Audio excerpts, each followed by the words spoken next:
Hello everyone, welcome to Quantsapp. माझं नाव प्रसन्न आहे आणि आजचा जो टॉपिक आहे तो स्पेसिफिकली आपण डिस्कस करणार आहोत ह्या टॉपिकवरती. The topic is simple, how to build a winning mutual fund portfolio. की जर जनरली मला एखादा चांगला पोर्टफोलिओ बनवायचा असेल तर मी अशा कोणत्या गोष्टी ज्या आहेत त्या लक्षात ठेवल्या पाहिजे आणि बघितल्या पाहिजे. ओके, सिम्पल बघा. पहिली गोष्ट, expert strategy watch before investing. हे इट्स अ नॉर्मल जे सगळीकडे येतं, mutual fund is that is a thing. ठीक आहे, सिम्पल बघा. इंट्रोडक्शनला जर मी इथे आलो तर overview of mutual fund and their importance in personal finance.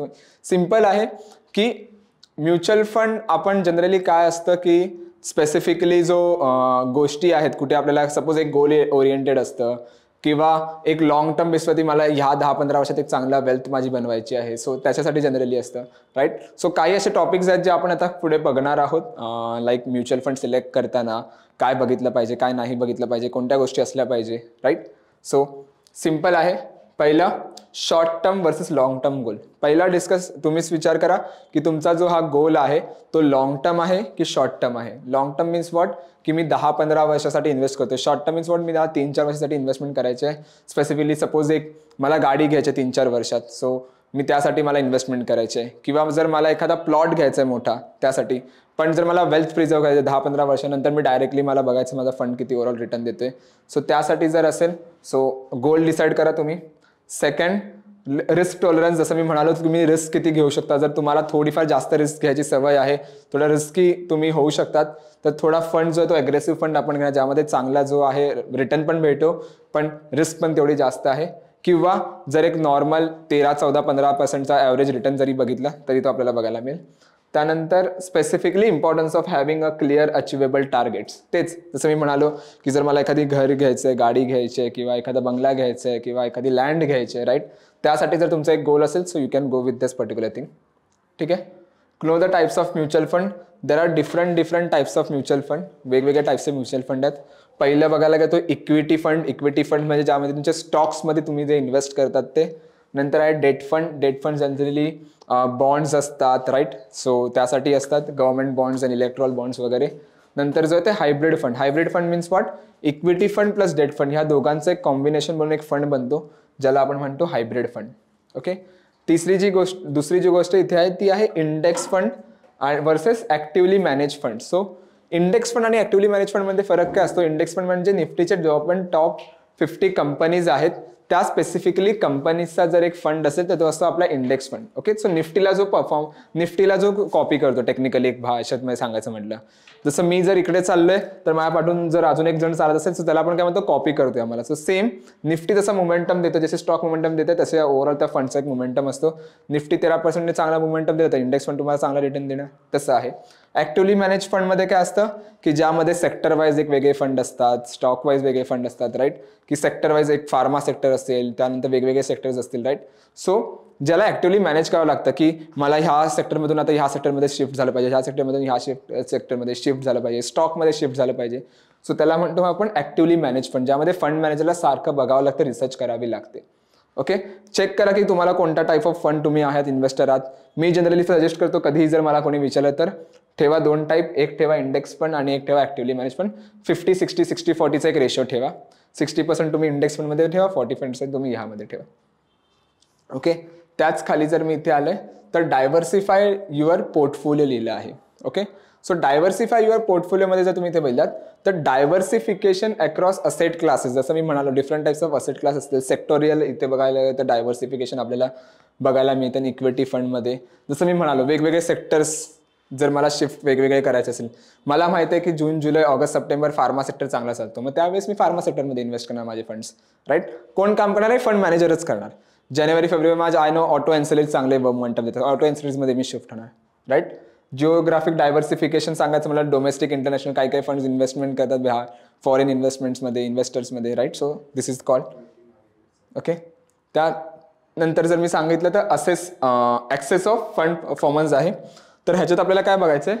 की matrix, past performance, expense ratio and risk adjusted returns. ह्यामध्ये बघा काय, पास्ट परफॉर्मन्स जर तुम्ही पाहिलात तर पास्ट परफॉर्मन्स जो आहे तो इंडेक्स फंडचा स्पेसिफिकली जो आहे तो कंपॅरेटिव्हली किती % रिटर्न दिला ते बघा. की त्याच्या आधी त्याने किती रिटर्न दिला आहे, त्याच्या आधी त्याने किती % रिटर्न दिला आहे. जर तो पर्सेंटेज चांगला असेल डेफिनेटली तो जो एक मोमेंटम आपल्याला कॅप्चर करता येतो. एक्सपेन्स रेशो, की किती जो फंड मॅनेजर आहे तो तुमच्याकडून एक्सपेन्स रेशो घेतोय 0.31, 0.35, 0.36 विच इज फाईन.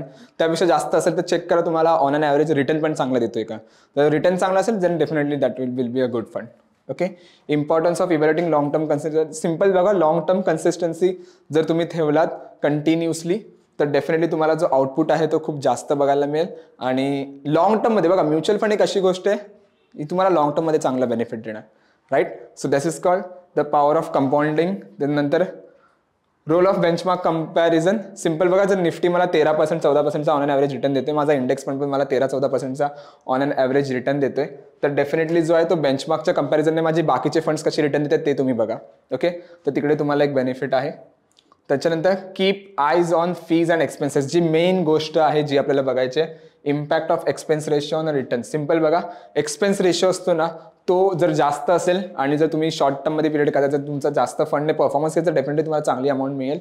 पण जर इम्पॅक्ट एक्सपेन्स रेशो जास्त असेल तर थोडा जो आहे तो प्रॉफिट रेशो, जसं सपोज 0.37 आहे, सो 1 लाखचा 0.37% माझा जो एक्सपेन्स रेशो आहे तो स्पेसिफिकली मला द्यावा लागेल.